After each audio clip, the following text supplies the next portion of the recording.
quelle est ta fraternité? Peut-être nous la présenter et te présenter un peu pour qu'on puisse te connaître. Voilà. Là, je pourrais d'abord dire un petit mot. Le Père Pierre, comme fondateur de la Fraternité missionnaire Jean-Paul II, que moi j'ai rencontré, j'ai passé un mois avec eux à Fréjus et on a fait de l'évangélisation sur les rues, avec même un pride DJ, avec des témoignages pendant ces soirées Christotech, peut-être que tu pourrais nous en parler un petit peu, donc qui sont vraiment missionnaires au front de la mission. Voilà, je vais laisser parler là, mais c'est une communauté vraiment à découvrir. Père Pierre. Alors d'abord, c'est une très grande joie. Merci Charles pour l'invitation.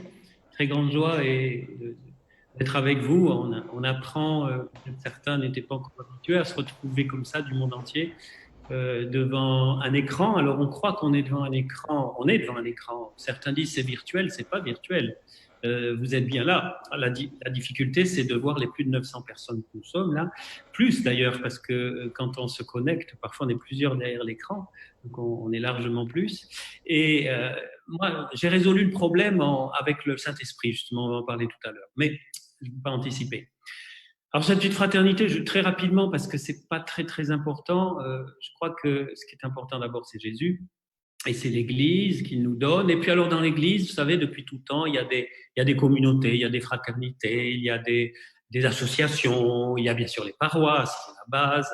Et le but de toute communauté, de toute association, quelle qu'elle soit, eh bien c'est de faire aimer Jésus, puisque l'Église existe pour ça. L'Église n'a pas d'autre sens que de faire connaître le Sauveur du monde.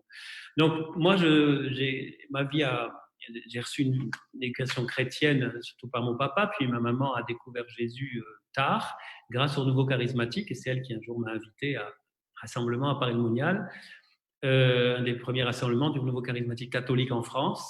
Pour moi, c'était en 76, et là, en quelques secondes, ma vie a complètement basculé. C'est-à-dire que tout était prêt, c'est comme un feu de camp, et que tout était préparé parce que j'avais reçu, j'avais la foi, je croyais en Jésus, mais j'aurais probablement laissé l'Église, comme beaucoup de jeunes, à cette époque, si je n'avais pas vécu cette expérience, on en dira peut-être deux mots, qu'on appelle le baptême dans l'Esprit Saint, et j'ai su mettre des mots après, c'est comme une étincelle en fait. Le Seigneur a allumé ce feu qui était déjà un peu là, et à partir de là, eh bien, j'ai décidé, suite à cet appel, à donner ma vie à Jésus, à être prêtre. Enfin, j'ai senti cet appel-là. Je voulais bien me marier, mais j'ai dit à Jésus jusqu'à la veille de mes vœux, c'était d'ailleurs il y a 39 ans, c'était le 16 mai, il y a quelques jours, j'ai fêté 39 ans de perpétuel. Bonne Et fête, puis, félicitations. jusqu'au 15 mai au soir, j'ai dit Jésus, si tu veux m'envoyer une femme, il n'y a pas de problème. Il faut qu'elle soit belle, gentille, sympa, super, voilà, la plus belle. Et puis, bon, il ne m'a pas envoyé. Même si je ne me suis pas fait prêtre, je n'ai pas été ordonné prêtre parce que je n'ai pas trouvé de femme, mais parce que c'était un appel. Mais quand même, je l'ai mis à l'épreuve, disons. Je suis ouvert à tout. Voilà. Et à la même époque, tout ça en peu de temps, j'ai rencontré la communauté qui s'appelait à l'époque le Lion de Judas et l'Agneau immolé, qui est devenue changé de nom, et c'est la communauté des Béatitudes, que vous connaissez peut-être d'ailleurs. J'ai eu la chance de participer à la fondation des Béatitudes au Québec. C'est toute une aventure. Il faisait moins de 30 degrés de moyenne du mois de décembre quand on y arrivait à 4 pour fonder la communauté là. C'était des très très beaux souvenirs. Moi, j'adorais conduire sur la glace. C'est dans la Beauce, c'est à Beauceville, et j'aimais beaucoup ça. Mais bon, je ne peux pas vous raconter ma vie, ça serait un peu trop long. On en vienne au Saint-Esprit. Et alors, après 32 ans aux Béatitudes, très heureux, avec beau ministère, j'ai vécu dans plein de pays, participé à des fondations. Puis les dernières années, j'étais un évangéliste catholique à temps plein. Attention, ne confondez pas évangélique et évangéliste. Évangéliste, c'est un ministère chez des évangéliques, mais aussi chez des catholiques. On n'utilise pas ce mot. Par exemple, le père Cantalamessa, c'est un prédicateur. Nous, on dit plutôt prédicateur. Prédicateur itinérant, voilà. Donc, je prêchais, je continue d'ailleurs, mais pendant tout un temps, pratiquement à temps plein, soit dans des rassemblements, soit des missions plage et autres. Et puis un jour, en allant faire mon adoration de tous les jours, devant le Saint-Sacrement, une espèce d'évidence, Pierre, je te donne la santé, donne toutes tes forces, dépense-toi pour rejoindre les plus lointains, particulièrement les jeunes, pas que les jeunes, les plus lointains. Et il m'est venu cette intuition d'une fraternité missionnaire. Dans l'avion, le nom Jean-Paul II, parce que je revenais du Pérou, m'est venu, et ça a mûri pendant 3 ans. Ça, c'était le 18 janvier 2006. Et on a fondé en 2009. Donc, j'ai quitté les Béatitudes, mais pas du tout parce que je n'étais pas content, au contraire, en très très bon terme, et à contre-cœur. J'aurais aimé rester. Mais c'était un espèce de second appel Et avec une équipe, on a lancé ça, et grâce à Monseigneur Ré, l'évêque de Fréjus-Toulon, qui a reconnu, il y a cette fraternité qui est basée à Fréjus, mais qui a aussi, les Réunionnais qui m'écoutent, ils le savent, il y a aussi une antenne, plus qu'une antenne, vraiment une fondation à Sainte-Anne-de-la-Réunion, et à La Réunion, puisqu'il y a des laïcs aussi. C'est une fraternité toute simple, très légère, très adaptable à la mission, avec une base quand même sacerdotale, hein, parce que, bon, pour asseoir ça de façon catholique, et puis, parce que le Seigneur nous a guidés comme ça aussi, il y a quelques sœurs consacrées, et puis des laïcs associés, mais tous on travaille ensemble pour la mission, chacun selon ses talents. L'idée, c'est aussi de mettre tous ces talents au service de l'annonce de l'Évangile, avec tu parlais d'un prêtre DJ, c'est un exemple, un prêtre qui anime des Christothèques. On a aussi un prêtre qui était musulman autrefois et qui vient d'être nommé juste avant le confinement aumônier. On a lancé dans le diocèse, et on espère que ça va faire tache d'huile, une aumônerie pour les chrétiens venus de milieux musulmans. C'est-à-dire pour accompagner ceux qui sont déjà baptisés, mais qui viennent de milieux musulmans, mais qui parfois sont pas toujours compris, ou les prêtres savent pas trop comment, ils connaissent pas l'islam, ils savent pas comment. Voilà, donc il y a un aumônier qui est le père Paulény, qui connaît bien l'islam de l'intérieur et qui les accompagne. Voilà. Ça, c'est des exemples, hein. Il y en a beaucoup d'autres. Il y a tout un apostolat pour les femmes. Je vais pas maintenant. Voilà, il faut que je m'arrête parce que je veux pas prendre le temps pour parler de la fraternité. De toute façon, il y a un site. Si vous en voulez savoir plus, FMJP2, c'est le sigle, hein, FMJP2, Fraternité Jean-Paul II, c'est notre patron, .com, et puis vous allez voir. Voilà en gros, très résumé. Et le charisme, quand même, vous avez compris, c'est à la fois de rejoindre les plus lointains, ceux qui ne viennent pas à l'église. En rigolant, je dis que notre fraternité est née pour vider les églises. Alors, il y en a qui ont dit, avec le confinement, c'est gagné, on ne peut plus venir à l'église. Non, ce n'était pas ça qu'on avait prévu. Hein. Mais c'est pour qu'une fois qu'on vient à l'église, on repart et on est missionnaire. Notre slogan, c'est faire de chaque jour une journée de mission. Voilà. Et en même temps, coacher, entraîner, apprendre sur le terrain aux fidèles qui connaissent déjà Jésus, d'être témoins, missionnaires, c'est témoins, dans leur vie quotidienne. C'est ce double charisme, si vous voulez, qui est, voilà. La forme, après, peut changer beaucoup selon les lieux. À Fréjus, c'est un peu différent de la Réunion. On est aussi en Amazonie. D'ailleurs, j'en profite pour vous demander de bien prier, parce qu'on est au milieu de l'Amazonie, où en ce moment, le Covid-19 est en train de faire des ravages. Et ils n'ont pas grand-chose pour s'en protéger. Ils n'ont pas de respirateur, à peine s'ils ont eu un peu de paracétamol. Donc, merci de prier aussi pour eux, que cette pandémie partout, mais particulièrement dans les lieux les plus vulnérables, soit arrêtée. Quoi. Voilà, Charles, je m'arrête. Il faut que tu m'arrêtes, hein, je suis bavard. Voilà, merci Pierre. Et puis, voilà, j'ai tellement aimé ce mois passé avec vous. Voilà, peut-être un jour on aura la grâce de pouvoir t'accueillir pour une petite tournée au Québec. Ça serait bien, qui sait. Voilà, ça serait bien. Oui. Voilà, il y a quelqu'un qui me posait une question. Pour l'adoration demain, c'est à quelle heure? On va devoir changer d'heure. Désolé, je fais une petite parenthèse, mais ça va être à 10 heures. Désolé, parce qu'on a changé beaucoup. Cette semaine, c'était une transition. Vous comprenez que je cherchais un nouveau lieu parce que je sentais que c'était une soif qu'on ait de l'adoration. Donc, demain, ça sera à 10 heures. Maintenant, tous les lives vont être à 10 heures du matin pour l'heure du Québec. Donc, après ça, vous ajustez dépendamment de votre pays. Donc, avec le Père Pierre, en vue de la Pentecôte, on pensait vous parler, on pensait que le Père Pierre a pu s'entretenir sur la Pentecôte permanente. On se prépare à la Pentecôte, justement, c'est dans 2 semaines, mais il paraît que c'est tous les jours la Pentecôte, Père Pierre, c'est ça? Ben justement, j'ai une mauvaise nouvelle pour vous, la Pentecôte, c'est pas dans 2 semaines. Ah non? Mais en fait, c'est une bonne nouvelle, et tu l'as déjà dit, Charles, la Pentecôte, c'est tous les jours.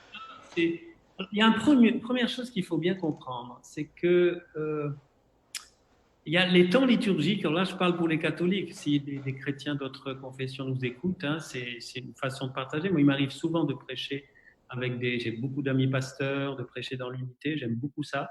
Et j'aime beaucoup quand on partage nos richesses. Moi, j'apprends beaucoup de nos frères évangéliques protestants et je suis content aussi de leur partager nos richesses catholiques. Et parmi ces richesses, il y a le temps liturgique. Quelque chose qu'on trouve dans d'autres églises, d'ailleurs pas que dans l'église catholique. Et le temps liturgique, c'est quelque chose de très fort. J'ai habité 2 ans à Jérusalem, j'avais 18 ans, et ça m'a beaucoup parlé. J'ai beaucoup appris sur la valeur du temps. Vous savez, nos frères d'Israël, ils ont cette conception, par exemple, que le Shabbat, c'est un temps différent du temps profane. Quand on rentre le vendredi soir, au coucher du soleil, dans le sabbat, le Shabbat, eh bien, c'est un temps sacré. Il y a comme une épaisseur du temps particulière. Et le temps liturgique, c'est ça. C'est-à-dire que par la liturgie, on revit de façon mystérieuse, c'est-à-dire sacramentelle, c'est le même mot en grec ou en latin, sacrement, mystère.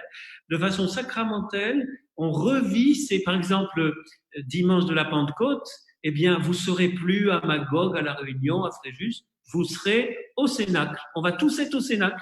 C'est en plus voyage gratuit. En plus, on ne peut pas voyager en ce moment. Donc, on va se retrouver par la grâce de la liturgie au Cénacle avec Marie, les apôtres et tout pour une nouvelle douche de nouveau du Saint-Esprit. Et chaque messe est déjà Pâques, Pentecôte, mais il y a des temps un peu particuliers qui nous permettent de réactiver en nous peut-être ce qui s'était un peu attiédi, et particulièrement, là on va le voir, pour la Pentecôte. Donc ces temps liturgiques sont importants, mais attention, parce que parfois on voit des gens, par exemple, on voit des chrétiens, pendant le carême, ils font une tronche de 6 pieds de long, parce que le Christ, il est mort, voilà, le vendredi saint, il est mort. Moi, j'ai une bonne nouvelle, il est mort qu'une fois et il ne va pas remourir, parce qu'il est ressuscité. Donc, on vit le carême, bien sûr, et puis particulièrement la semaine sainte, où on accompagne Jésus, on médite les mystères de sa passion, etc., mais pas comme s'il était mort, quoi. C'est un peu pareil pour la Pentecôte. On va revivre la Pentecôte, mais la Pentecôte, c'est aujourd'hui. Et c'est ça que j'aimerais vous dire, c'est le message que j'aimerais que vous savez. De toute façon, tout ce que je vous dis, et beaucoup d'entre vous, vous le savez, mais c'est bien de se le redire, de le partager. Et pourquoi ? Parce qu'on a du mal avec ce cher Saint-Esprit. Il faut dire ce qui est. On en parle de plus en plus grâce à Dieu. Et dans l'Église catholique notamment, grâce à ce grand renouveau, ce grand mouvement, ce grand courant, non pas mouvement, mais plutôt courant de grâce, comme dit le pape François, à la suite de ses prédécesseurs, qu'on appelle le renouveau charismatique, mais qui malheureusement est enfermé souvent dans des groupes et des associations, c'est-à-dire il y a des étiquettes. Vous êtes charismatique, vous faites comme ça, vous êtes un peu fou, voilà, ça c'est des idées que les gens ont. Dès qu'on dit le mot charismatique, ça fait peur parfois. Bien sûr, il peut y avoir des excès, il peut y avoir du n'importe quoi, mais c'est un mouvement, plutôt un courant, excusez-moi, qui particulièrement depuis un peu plus de 50 ans, c'était en 67, a permis à l'Église catholique, non pas de découvrir, mais à beaucoup de catholiques, oui, peut-être pour la première fois, mais de redécouvrir le rôle, la place essentielle du Saint-Esprit dans notre vie. Et depuis 2-3 jours, là, je prêche quelque chose que j'ai jamais prêché. J'espère que je ne vais pas me faire épingler par les théologiens, parce que je n'avais jamais dit ça. Mais il m'est venu de dire Jésus ne suffit pas. Ah, mon Père, Jésus ne suffit pas, qu'est-ce que vous êtes en train de dire ? Il est le chemin, la vérité et la vie, c'est pas possible que Jésus ne suffise pas. Eh bien non. Pourquoi ? Eh bien, si vous êtes allé à la messe hier, vous avez l'explication dans Saint Jean, chapitre 16, verset 14, si je ne me trompe pas. Il vaut mieux, ou c'est même aujourd'hui ? Non, c'était hier, je crois. Il vaut mieux, ouais, c'est hier. Il vaut mieux pour vous que je parte. Mais vous imaginez un peu ? Les apôtres qui ont vécu 3 ans avec Jésus, qui ont vu faire des miracles, et Jésus dit, il vaut mieux que je parte. Alors, à mon avis, les apôtres d'abord, ils n'ont pas peut-être tout à fait pigé tout de suite, nous, on n'aurait pas fait mieux, mais ils ont dû se dire, mais alors, celui qui nous annonce, ça doit être quelqu'un. Vraiment quelqu'un, une personne, waouh. Au moins aussi bien que Jésus. Bon, il n'y a pas de concurrence dans la Trinité, je vous le dis tout de suite, ils ne sont pas jaloux, ils s'entendent très bien. Mais si Jésus a dit ça, ça veut dire que cette personne du Saint-Esprit, non seulement c'est pas n'importe qui, et c'est quelqu'un, c'est pas. Moi je dis souvent c'est pas un courant d'air, un feu de camp ou un pigeon ou un fleuve d'eau. Tout ça c'est des images, c'est pas de l'huile. Tout ça c'est des images pour nous faire comprendre ses effets. Ça c'est le catéchisme de l'Église catholique qui le dit, c'est Benoît XVI qui le dit, c'est l'Église qui le dit. Bon. Mais donc ce cher Saint-Esprit c'est quelqu'un, mais quelqu'un surtout dont on a besoin. Si Jésus dit si je pars pas, vous l'aurez pas. C'est comme pour dire, pour rester avec moi, il va falloir que vous ayez le Saint-Esprit. C'est pour ça que j'ose dire, Jésus suffit pas. Du temps de Jésus sur la terre, Jésus suffisait. Quand les 12 apôtres et les disciples, ils avaient Jésus en chair et en os, ils pouvaient l'embrasser. En plus, il n'y avait pas de Covid-19, donc bon, ils étaient avec lui. Ils avaient vous savez que Christ, Christos, Mashiach, en hébreu, ça veut dire le oint. Il est rempli du Saint-Esprit. Donc, Jésus était plein du Saint-Esprit. Il était indissociable du Saint-Esprit. D'ailleurs, il le dit dans la synagogue à Nazareth. Vous allez voir, Luc 4, hein, l'Esprit du Seigneur est sur moi. Donc, quand ils avaient Jésus, ils avaient le Saint-Esprit. Mais quand Jésus est parti, c'est par le Saint-Esprit qu'on peut connaître Jésus, aimer Jésus, suivre Jésus, témoigner Jésus, avoir la force d'aller jusqu'au martyr peut-être, avoir la lumière, etc., etc., etc. Donc, le Saint-Esprit est absolument fondamental. C'est pour ça que j'ose dire, aujourd'hui, Jésus suffit pas. D'ailleurs, Jésus, sans le Saint-Esprit, vous n'avez pas Jésus. Vous allez me dire, mais père, moi je connais Jésus, je suis Jésus, mais je ne suis pas comme ça à parler du Saint-Esprit. Moi, je découvre les choses, je n'ai jamais entendu ça, c'est nouveau. Bon, d'abord, tout ce que je vous dis, ce n'est pas nouveau. C'est dans la Bible et dans l'enseignement d'Église. Mais, rassurez-vous, beaucoup de chrétiens sont guidés par le Saint-Esprit sans le savoir. Beaucoup de chrétiens qui vraiment croient en Jésus, qui y croient vraiment, qui décident de suivre Jésus, en fait, c'est le Saint-Esprit qui leur permet ça. Mais le fait d'en être conscient, ça aide beaucoup.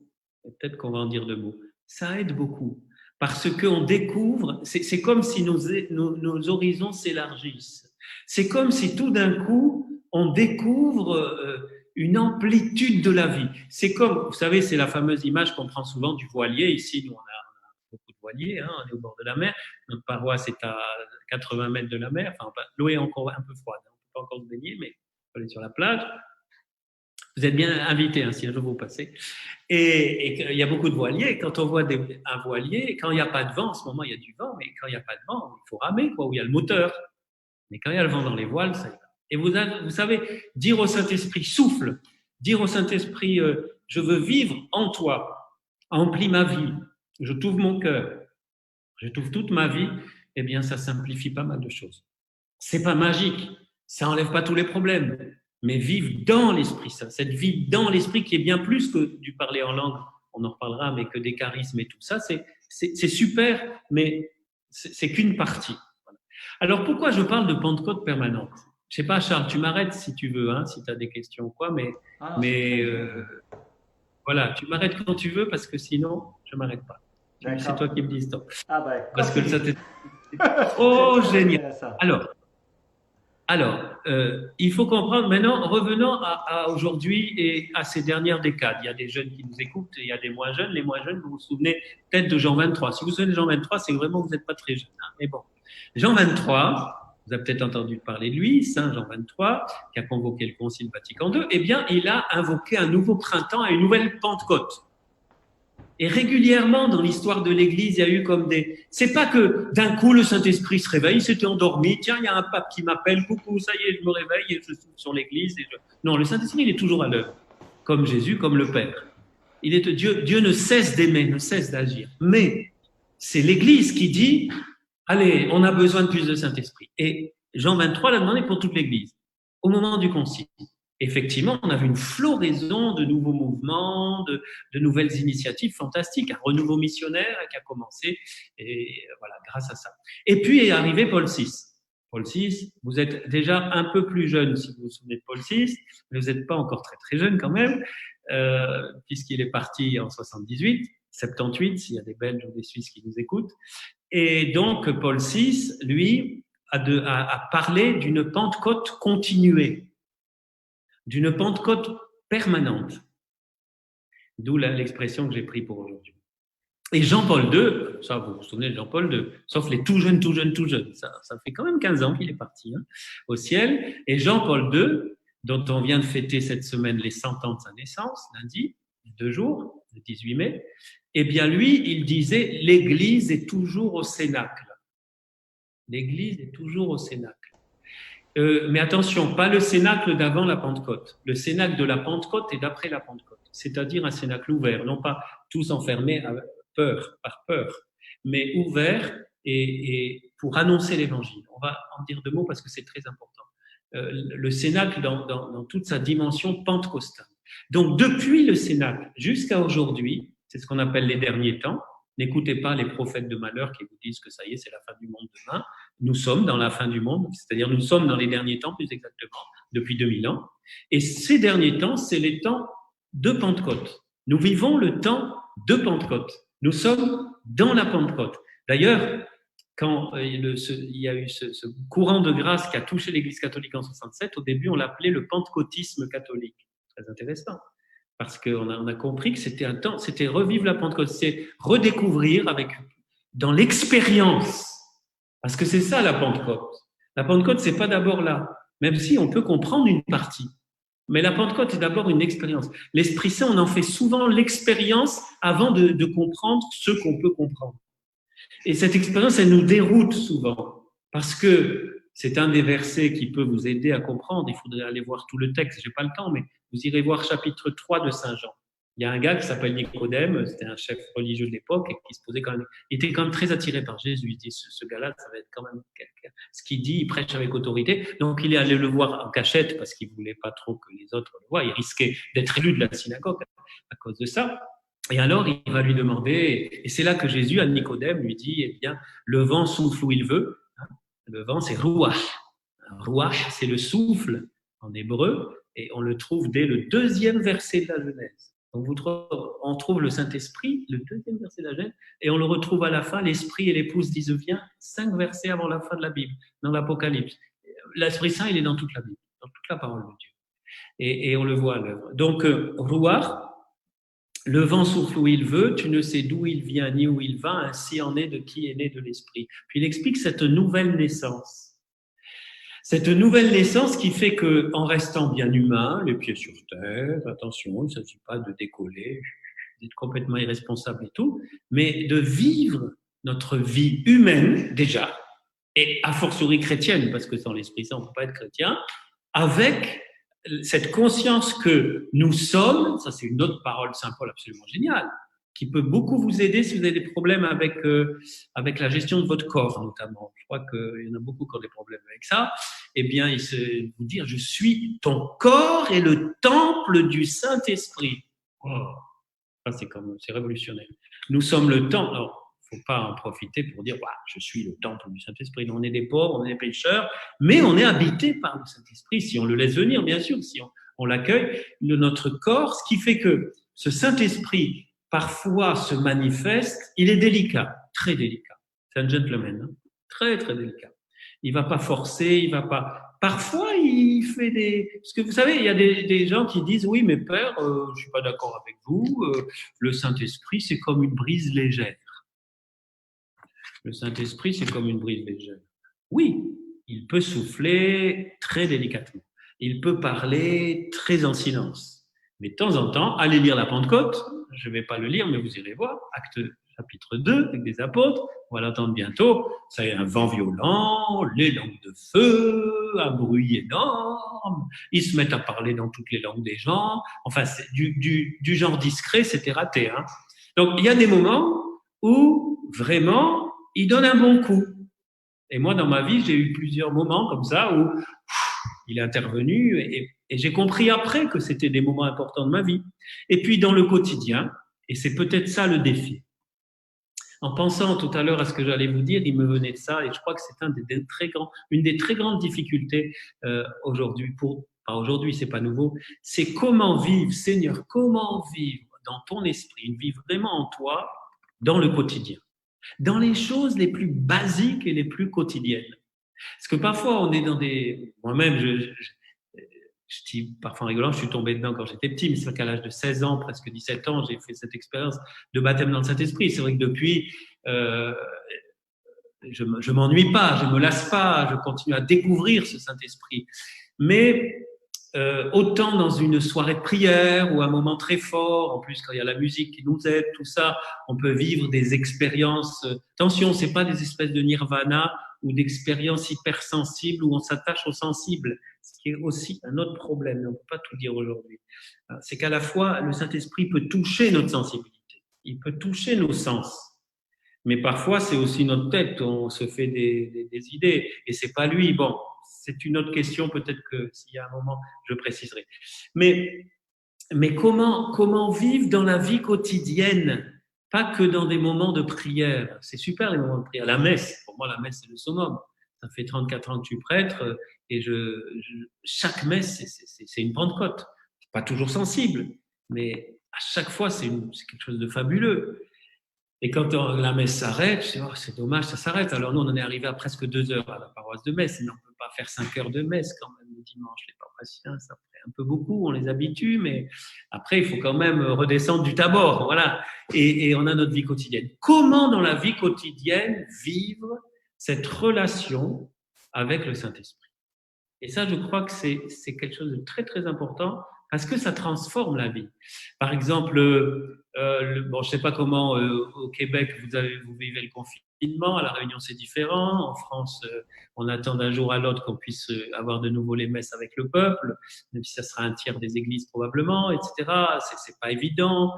Nous on attend les touristes, on se dit ça y est, on n'a pas beaucoup de Covid-19 chez nous à Fréjus, mais ils vont tous arriver, et ils vont nous l'apporter. Bon, on peut avoir peur, ou on peut avoir vivre une grande solitude. Beaucoup en ont souffert. Peut-être certains qui m'écoutent ont suivi la traversée, cette belle initiative, on en a beaucoup parlé. Eh bien, l'Esprit Saint, quand je dis, quand je l'accueille, quand je suis plus conscient qu'il est là, il m'aide énormément.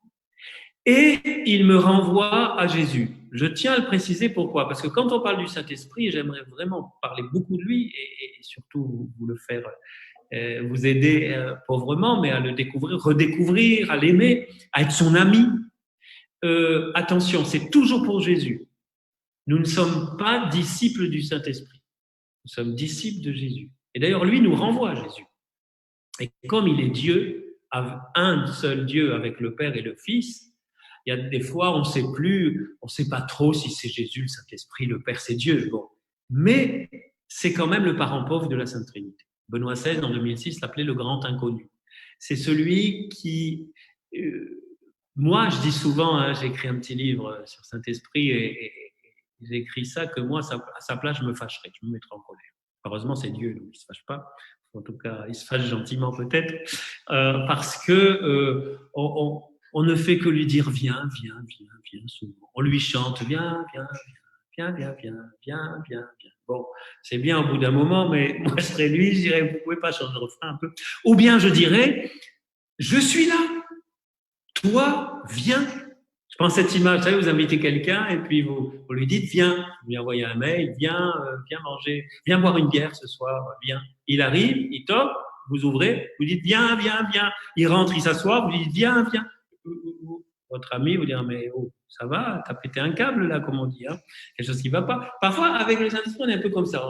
On lui dit viens, c'est bien. Mais moi, je l'entends me répondre Pierre, je suis là, toi viens. Et tous ces chants et toutes ces prières, les plus belles prières, Veni Creator, In Sancte Spiritus, etc., sont des prières en fait où, d'un certain côté, on lui dit viens, mais c'est une façon de dire c'est moi qui viens à toi, c'est moi qui t'ouvre mon cœur plus exactement, parce que toi tu es toujours là. D'ailleurs, si vous allez voir Jean 14, 16, si je ne me trompe pas, vous vérifierez le verset, quand Jésus nous le présente pour une des premières fois, ou plutôt avant de mourir, il nous le présente bien, il dit je vous donnerai un autre paraclet, c'est-à-dire un autre paraclet, ça veut dire à côté de nous, hein, appelé à côté de nous, pour qu'il soit avec vous toujours.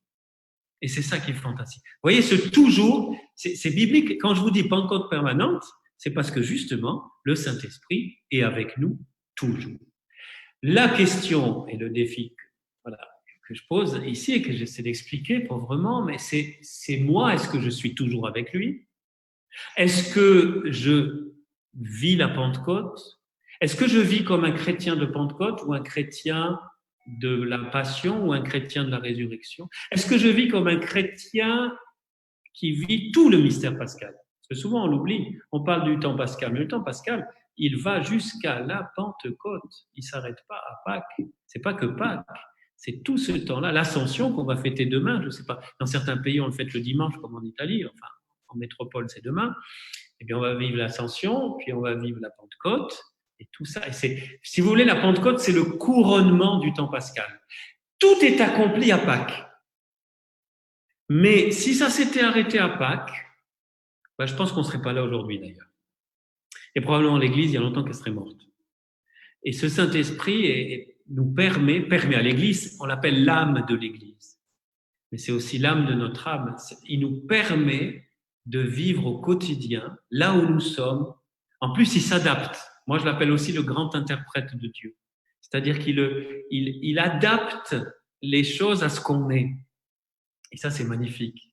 Parce qu'il va agir différemment selon comment le connaître en vivant avec lui, en lui parlant.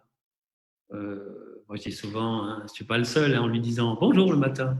Salut Saint-Esprit, ça va? Ne lui dites pas, t'as bien dormi, parce qu'il ne dort pas. Mais voilà. Et puis au cours de la journée, de temps en temps, le prier, lui parler, parce que prier, il y a les grandes prières. Je ne suis pas contre les prières. Il ne manquerait plus que ça un prêtre qui vous dit ne priez pas le Veni Creator, ne priez pas. Toutes ces prières sont très belles. D'ailleurs, on peut, surtout si on les prie avec le cœur. Parce que si on les récite comme un moulin à parole, vous mettez un magnétophone, ça fait pareil. Non, mais si on les prie avec le cœur, même si on a des distractions. Tout ça, c'est bien. Mais moi, je vous encourage, comme on l'a fait au début, on le fera à la fin. N'hésitez pas à parler simplement au Père, à Jésus, à l'Esprit Saint. Si vous voulez parler aux trois, vous dites Seigneur, vous dites Dieu, ce que vous voulez. Mais vous lui parlez comme on parle à un ami. Il est tellement proche. Et à la fois, il est Dieu. Ça veut pas dire qu'il est loin. Mais c'est un ami, et à la fois, on lui doit l'adoration. Vous savez, dans le credo, on dit qu'il reçoit même adoration et même gloire. Parfois, je me dis, est-ce que le Saint-Esprit reçoit vraiment la même adoration? Lui, encore une fois, il n'est pas jaloux. Mais comment nous l'honorons dans nos vies, nous l'adorons? J'aime beaucoup tous ces musiciens qui composent des chants d'adoration du Saint-Esprit. On peut l'adorer, le Saint-Esprit. Ouais. Ça, c'est fantastique. Voilà. Donc, cette Pentecôte permanente, en fait, c'est l'Église. L'Église vit cette Pentecôte permanente. Et l'Église, c'est qui? Heureusement qu'il n'y a pas que le pape et les évêques et les prêtres qui essaient de vivre du Saint-Esprit. Nous sommes tous appelés. Et quel que soit, d'ailleurs, je vais peut-être vous choquer, mais je crois que, et je l'ai vu dans ma vie, j'ai vu des non-chrétiens recevoir le Saint-Esprit. Des non-baptisés. D'ailleurs, c'est pas nouveau, on le voit dans les actes des apôtres. Et après, ils reçoivent le baptême. Mais le Saint-Esprit, il fait ce qu'il veut. Il précède, il nous précède. Et il précède même, parfois, les leaders de l'Église, les pasteurs de l'Église. Il nous déstabilise. Après, il est très obéissant, donc il faut bien sûr... Attention, il ne faut pas faire n'importe quoi. Et c'est là, grâce à Dieu, on a l'Église, parce que sinon, il y en a un, il se lève le matin, il a une illumination, machin, il va commencer à faire son truc. Ah, le Saint-Esprit m'a dit que... Moi, souvent, à ces gens-là, je leur dis, est-ce que tu as son numéro de portable? Ça m'intéresse. Parce que ceux qui sont branchés en ligne directe, moi, je me méfie un peu. Et ça, c'est une autre dimension très importante de la Pentecôte. Encore une fois, on ne peut pas tout dire, mais l'aspect de la communion. Ils étaient 120 à la Pentecôte. Ils étaient ensemble à attendre, et particulièrement les 12 avec Marie, bien sûr, qui a un rôle particulier, la mère du Sauveur qui était là, et qui a probablement attiré le Saint-Esprit, certainement, parce que elle, une spécialiste, si vous voulez, une femme spécialiste du Saint-Esprit, je vous conseille la mère du Sauveur, quelle que soit votre confession chrétienne d'ailleurs, ça n'a rien à voir. Elle est la mère de Jésus et c'est quand même là, tous les chrétiens sont d'accord qu'elle a engendré Jésus par l'opération du Saint-Esprit. Donc il y a quand même une communion particulière entre Marie et le Saint-Esprit. Elle était là, la Pentecôte. Donc vous voyez, cet aspect de communion est très important. Très, très, très, très, très, très, très important. Ça nous évite les dérives. Parce que on est un peu sur une dimension délicate. Où comme on ne le voit pas, comme il ne s'est pas incarné, comme il a un côté quand même un peu plus mystérieux, on va dire, que Jésus et que le Père, on peut aussi tomber dans des dérives, type, vous savez, New Age, des énergies, c'est une espèce de fluide que je vais recevoir. Non, tout ça, c'est pas chrétien. C'est une personne. Et donc, la formation, ce que je fais un peu là, de façon simple, mais il y a le catéchisme, il y a la Bible, mais la Bible aussi, on peut lui faire dire n'importe quoi si on n'est pas guidé et s'il n'y a pas l'interprétation juste de la Bible, ce qu'on appelle la tradition vivante qui est.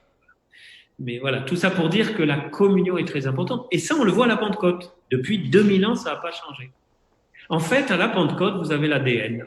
Vous avez tout est là et qui s'est déployé, qui se déploie dans la vie de l'Église depuis 2000 ans et dans ma vie, dans ta vie, dans notre vie personnelle. Voilà pourquoi, et je n'ai pas le temps de vous témoigner, mais moi je vois dans ma vie, il y a eu des grandes Pentecôtes, des moments forts, parfois avec des appels, appelle au sacerdoce, appelle à fonder une fraternité, etc., etc.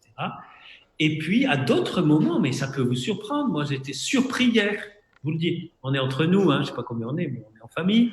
Hier, en célébrant la messe, il y a des jours comme ça, pendant une messe de semaine, en plus devant un smartphone, c'est pas évident, c'est les messes devant un smartphone, en sachant qu'il y avait à peu près 200-300 personnes qui suivent une messe de semaine, eh bien, comme on dit, une onction, c'est-à-dire un sentiment fort de la présence de Dieu, mais sensible, et comme je suis un prédicateur, je l'ai senti au moment de la prédication, que voilà, il y a des moments comme ça, vous ne savez pas pourquoi, mais lui, il sait. Peut-être que j'en avais besoin hier, ou qu'il a voulu plus se servir de moi comme chrétien pour toucher des gens, je ne sais pas. Voilà J'ai une question pour toi. Oui. Oui, en fait, Dis-moi. c'est que le pape François nous parle justement que l'Esprit Saint est l'âme de l'Église évangélisatrice et vraiment c'est cet Esprit Saint-là l'Esprit Saint nous propulse pour la mission. Et est-ce que tu aurais quelque chose à nous dire par rapport à l'Esprit Saint et la vie missionnaire, l'évangélisation? Eh ben, c'est exactement le point que j'avais laissé, que j'allais oublier et que pourtant est essentiel. C'est les dernières paroles de Jésus. C'est la fête de demain. Donc, la fête de l'Ascension, si vous allez voir votre Bible, vous allez aux Actes des Apôtres, chapitre 1, verset 8, et vous avez les toutes dernières paroles, chronologiquement parlant, de Jésus. Après, et moi je dis souvent, n'allez pas chercher d'autres paroles. Vous avez tout là. Ceux qui vont chercher des espèces de révélations, allez lire ce que Saint Jean de la Croix dit, comment on offense Dieu quand on veut faire dire à Jésus encore des choses. Il a tout dit. Il a tout dit en Jésus et tout est dans la parole de Dieu. Voilà.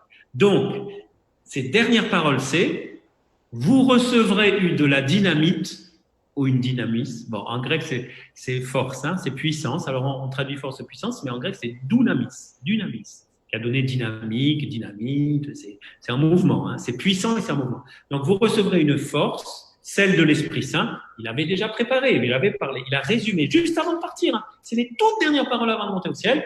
Vous recevrez une force et vous serez mes témoins. Alors, j'oublie toujours par cœur toutes les villes, mais c'est du plus proche au plus lointain. Mais vous allez recevoir une force quand le Saint-Esprit viendra sur vous. Là, il n'y a pas de point, c'est le même verset. Alors, vous serez mes témoins à Jérusalem. Alors, pour moi, c'est Fréjus, parce que j'habite Fréjus, chacun met la ville où il habite. Dans toute la Judée, la Samarie, vous mettez la région, la province, tout ça, le pays, et jusqu'aux extrémités de la terre, jusqu'à l'autre bout de la planète. Donc, le Saint-Esprit, alors ça c'est absolument fondamental. Et dans une société on espère que la pandémie, qui est un mal, va nous aider à changer un peu certaines choses, mais hyper individualisme et consumérisme, où on pense qu'à soi, pas tous, mais j'exagère un peu. Et bien, il y a un risque spirituel, c'est de vouloir mon petit Saint-Esprit pour moi. Je sens le Saint-Esprit, je sens l'onction, qu'est-ce que je suis bien maintenant, j'ai trouvé. Puis le Père Charles est super, maintenant, voilà, là, avec lui, il m'aide à découvrir, à sentir, je suis bien. Alors vous invitez peut-être des amis et tout, mais voyez, on risque de tomber dans une espèce d'égoïsme spirituel où le Saint-Esprit, c'est pas pour notre confort. D'ailleurs, quand Jésus va dire « vous serez persécutés », tout ça, il n'a pas dit « ça va être la vie confortable avec moi ». Mais il a dit « ne vous inquiétez pas, le Saint-Esprit mettra sur votre bouche les paroles justes ». Jésus je vous défie de trouver le mot bien-être dans la parole de Dieu. Ça ne veut pas dire qu'il veut pas il veut pas non plus qu'on soit mal, qu'on soit jamais bien. C'est pas ça. Mais il nous promet pas le bien-être, il nous promet pas le confort. Il promet la vie éternelle, c'est beaucoup mieux.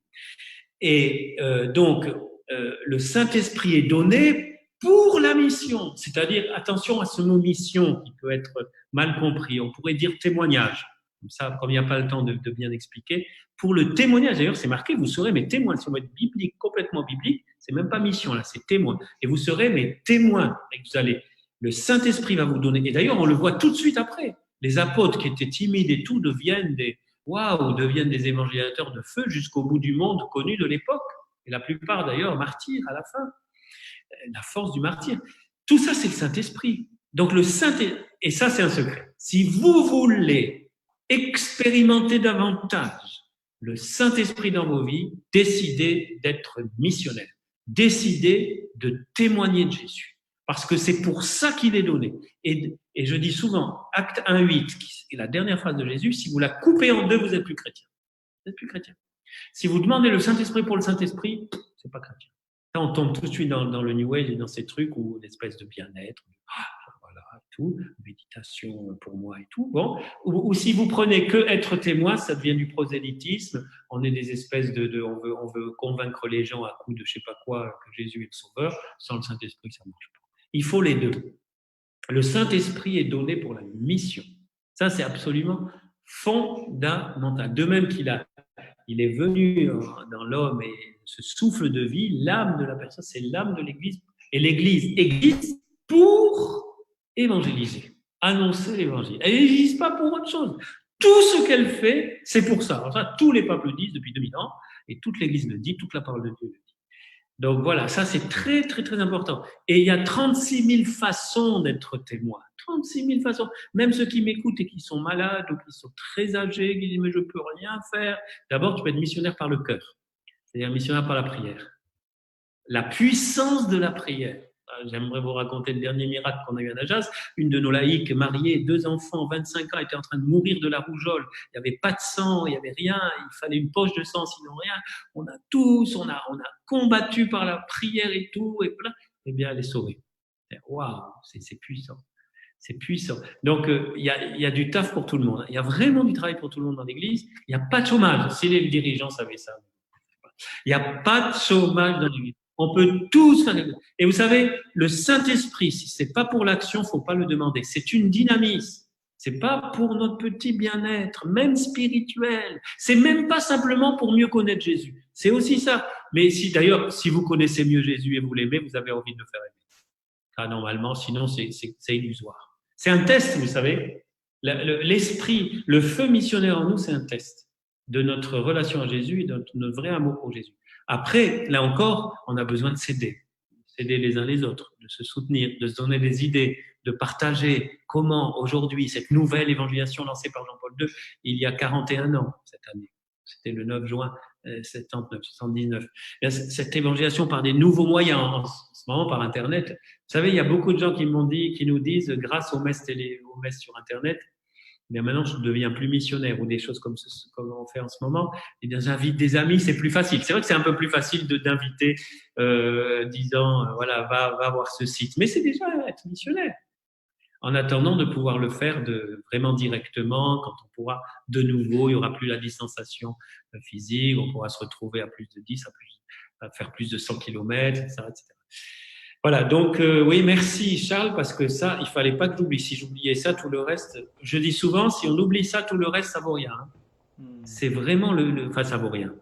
J'exagère un peu, mais quelque part, ça ne sert à rien. Et quelque part, le Saint-Esprit ne sera pas libre d'agir dans ta vie si tu... Alors, c'est progressif. C'est pas, peut-être certains m'écoutent, ils viennent à peine de découvrir Jésus.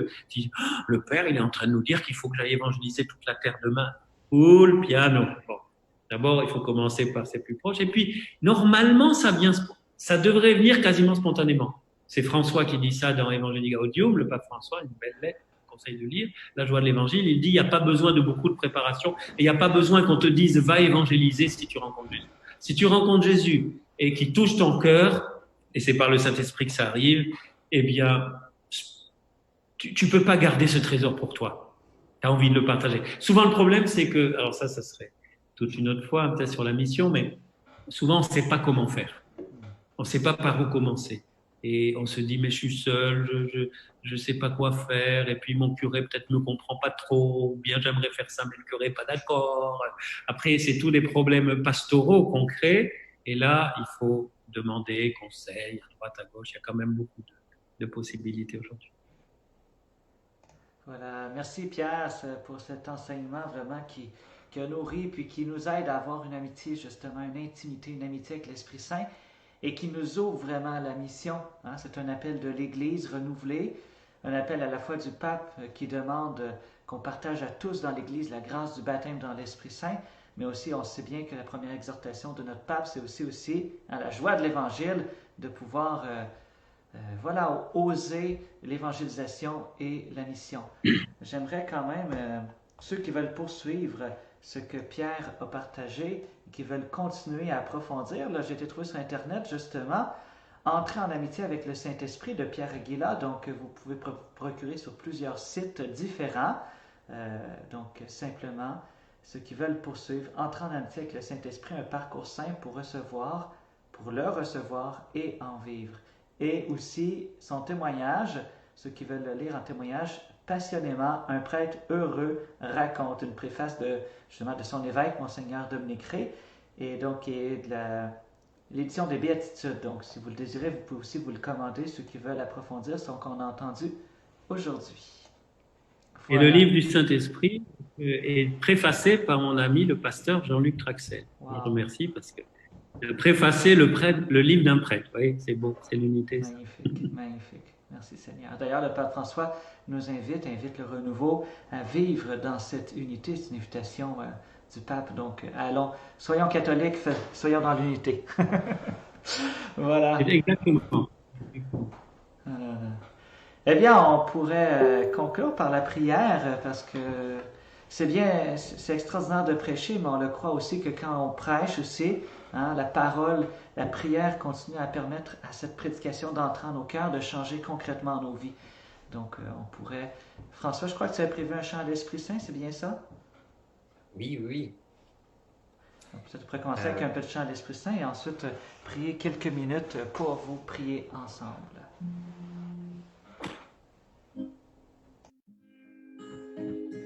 Nous t'accueillons, Saint-Esprit.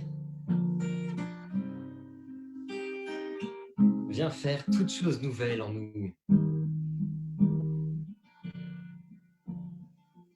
Comme le Père disait, tu es de la dynamite. Nous t'accueillons. Alors viens changer nos cœurs. Tu es capable de faire toutes choses. Alors, redisons ensemble, Dieu est capable de faire tout ce qu'il dit, il le fera.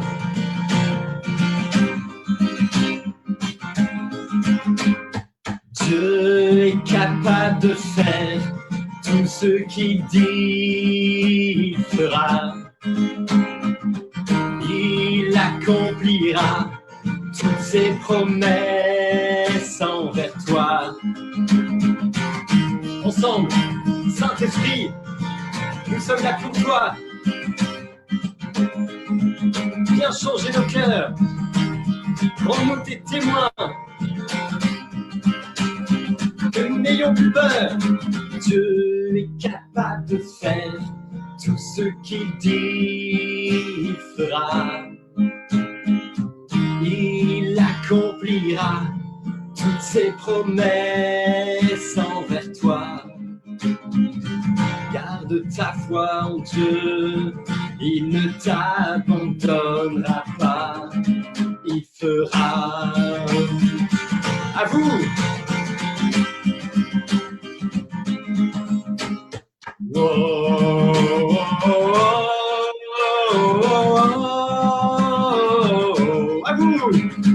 Oh, oh, oh, Saint-Esprit!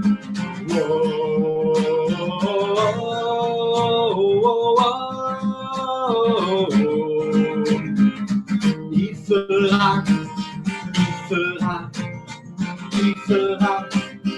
Il fera ce qu'il dit, il fera ce qu'il promet, il fera toutes ses promesses s'accompliront. Il est le Dieu de l'impossible et avec lui tout est possible. Il est juste et fidèle, te bénir et te garder, te guérir, même te nourrir. Tiens sa main, espère en lui. Si tu le crois, crie avec moi.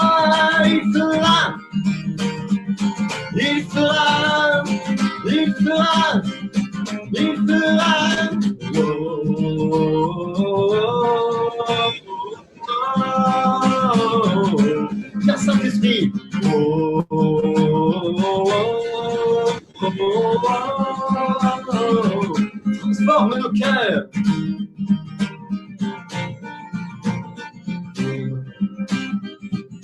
Et Dieu est capable de faire tout ce qu'il dit, il fera. Il accomplira toutes ses promesses envers toi. Garde ta foi en Dieu, il ne t'abandonnera pas. Il fera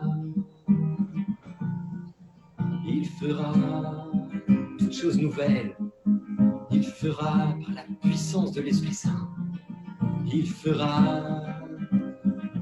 Jésus ne nous laisse pas seuls. Il nous envoie son Esprit Saint. Accueillons-le maintenant. Ouvrons la porte de notre cœur. Sois le bienvenu, Saint-Esprit, nous t'adorons. T'adorons, Saint-Esprit. Viens, Saint-Esprit.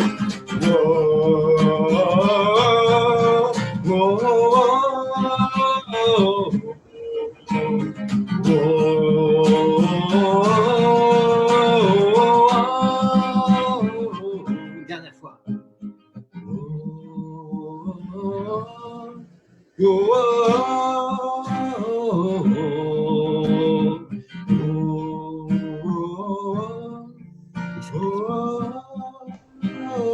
Merci Saint-Esprit parce que tu n'as pas de limite et tu peux rejoindre par ta puissance ceux qui en ce moment sont devant leur écran.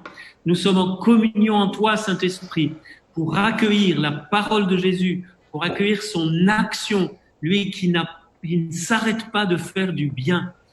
Seigneur, tu viens rejoindre chacun de nous, tu viens chasser particulièrement des peurs. Tu nous as donné, Père, un esprit de fils, c'est pas un esprit de peur.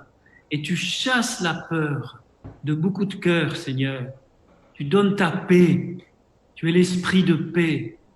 Tu es l'esprit de joie. Tu es l'esprit de confiance. Oh oui, Saint-Esprit, nous te remercions de rejoindre chacun en cet instant dans ce qu'il a de plus nécessaire pour sa vie humaine, sa vie chrétienne, que ce soit au niveau même peut-être physique, parce que par toi, Saint-Esprit, s'opèrent des miracles encore aujourd'hui. Et tu peux guérir, Seigneur. Et nous te présentons spécialement tous ceux qui souffrent dans leur corps ou dans leur cœur, que tu leur manifestes ton amour.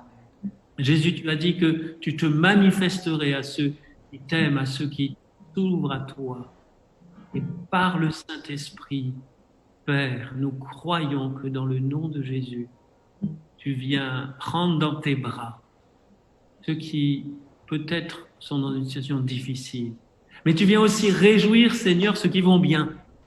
Tu viens aussi renouveler, je te demande un nouveau feu, Seigneur, de ton Saint-Esprit dans le cœur de ceux qui se décident, redécident aujourd'hui pour être disciples de Jésus, pour être témoins de Jésus, pour être missionnaires dans ce monde, aujourd'hui, parce que nous n'avons qu'aujourd'hui pour aimer.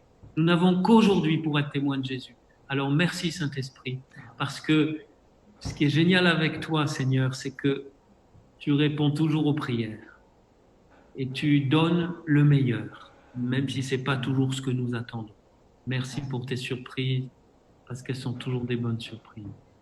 Gloire à toi. Gloire à toi, Seigneur. Oui, merci Saint-Esprit pour ta présence qui va nous accompagner tout au long de ce jour. Et je te confie tous ceux qui ont écrit des intentions de prière dans le chat. Il y en a plusieurs, on n'a pas pu tout lire, on n'a pas pu les mentionner. Mais Seigneur, toi, tu connais le cœur, tu connais les besoins de chacun. Et nous savons que tu es un Dieu qui est présent. Et que tu nous rends, tu nous permets d'être proche de Jésus. Lui qui a dit, je suis avec vous tous les jours jusqu'à la fin des temps. Oui, Seigneur, merci de t'occuper de chacun. Amen. Amen. Amen. Merci Pierre pour ce beau temps d'enseignement, ce beau temps passé avec toi, de prière aussi. Vraiment, on a été bénis par cet enseignement et ça nous aide à avancer, à nous préparer à la Pentecôte, sachant que oui, on va avoir, je veux dire, un sommet lors de cette fête liturgique, mais qu'à tous les jours, c'est la Pentecôte. Et la bienheureuse Elena Guerra le disait aussi, hein, qu'on n'a rien à envier aux apôtres, mais que c'est toujours la Pentecôte. Hein? C'est magnifique. Ouais. Et qu'il suffit de se disposer comme eux pour le recevoir comme eux. Et elle disait pas ça, mais je dis avec mes mots, c'est qu'on ne reçoit pas 3%, 10%. Le Saint-Esprit, vous ne pouvez pas le couper en morceaux. Vous le recevez en entier ou vous ne le recevez pas. On peut recevoir le même Saint-Esprit que les apôtres. Il n'y a qu'un seul Saint-Esprit. Ouais. Elena Guerra, découvrez, c'est super bienheureuse. Ouais. Ouais. Ah, elle est bien, ceux qui veulent la découvrir. Merci François pour la musique. Désolé parce que avec les moyens techniques, vous savez que cette semaine, c'était une semaine de se restructurer, donc la guitare sonnait un peu moins bien. Mais il y a toute une équipe de louanges avec eux. Je sais qu'il y a certains leaders du renouveau charismatique ou de différents groupes du Québec qui nous écoutent. Donc, eux, leur ministère, c'est vraiment ça, de louer le Seigneur, nous rapprocher. Donc, n'hésitez pas, si vous l'appelez après le confinement, je sais qu'ils vont regarder entre eux si c'est possible, mais ils sont heureux de pouvoir aussi aller chez vous et de pouvoir aussi animer des soirées de louanges. Moi, en tout cas, j'ai vécu des moments avec eux où est-ce qu'on a vécu des moments d'effusion de l'Esprit Saint très puissants. Wow. Et leur musique nous aide vraiment à adorer. Autant qu'on peut être dans la joie, autant qu'ils nous amènent aussi dans l'adoration du cœur. Donc, n'hésitez pas voilà, à contacter François. En plus, il est toulonnais, François, non? C'est pas vrai? Oui, je suis toulonnais, maintenant au Québec. Et donc, s'il vient chez vous, c'est toute une équipe avec la batterie, la basse, tout ça. Ils sont toute une équipe. Voilà. Ouais, on est un groupe de louanges, le groupe Laudato. Voilà. Voilà. Là, ouais. Donc, si vous voulez, contactez-moi ou contactez-le directement. Bien, merci encore à tous les deux. Merci au Père Pierre. Merci. Merci à tous ceux qui nous ont suivis aujourd'hui. C'est abondamment béni. Je répète, demain, adoration à 10h. Désolé, on a passé cette semaine de 9h15 à 9h45 et à 10h. Vous comprenez que c'était une semaine de restructuration, mais là, on va fixer ça pour 10h avec l'adoration du Très Saint Sacrement dès demain. Donc, soyez abondamment bénis et puis à très bientôt. À bientôt, merci. À bientôt.